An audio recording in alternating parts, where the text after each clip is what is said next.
बिस्मिल्लाहिर्रहमानिर्रहीम। अस्सलामुअलैकुम वरहमतुल्लाहि वबरकातुहू। खातमुन नबीयीन हज़रत मोहम्मद सल्लल्लाहु अलैहि वआलिहि वसल्लम ने इरशाद फरमाया, कल क़यामत के दिन हजर अस्वद को 2 होंठ और 1 ज़बान दी जाएगी। जिसने इसे चूमा ये उसकी सिफारिश करेगा। जब भी मक्का पाक जाते हैं लोग तो हजर अस्वद को चूमने की कोशिश करते हैं। इसी वजह से यहाँ पर बहुत से लोग शहीद भी हो जाते हैं।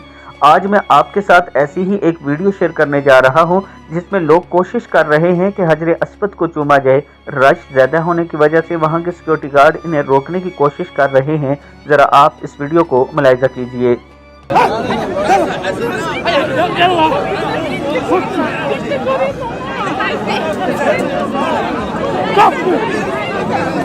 वीडियो में आपने देखा कि हजर अस्वद को चूमने के लिए लोग खड़े हैं, लेकिन सिक्योरिटी गार्ड उन्हें रोकने की कोशिश कर रहे हैं। असल में रोकने की वजह भी यही है कि इस टाइम रश बहुत ज़्यादा है और सब एक दूसरे से आगे बढ़कर हजर अस्वद को चूमने की कोशिश करते हैं और इसी दौरान जो नीचे गिर जाता है वो लोगों के पाँव के नीचे आ जाता है। क्योंकि इस मौके पर सबका ध्यान काबा शरीफ की तरफ होता है और हजर अस्वद को छूने की कोशिश होती है। इसी दौरान अगर कोई शख्स नीचे गिर जाता है तो वो लोगों के पाँव के नीचे आ जाता है और इस तरह वो शहीद हो जाता है। इसी वजह से सऊदी सिक्योरिटी गार्ड लोगों को रोकने की कोशिश करते हैं कि रश के दौरान हजर अस्वद की तरफ ना जाएं, ताकि लोगों की बचत हो सके, लोगों को नुकसान ना हो। वीडियो को आपने आगे जरूर शेयर करना।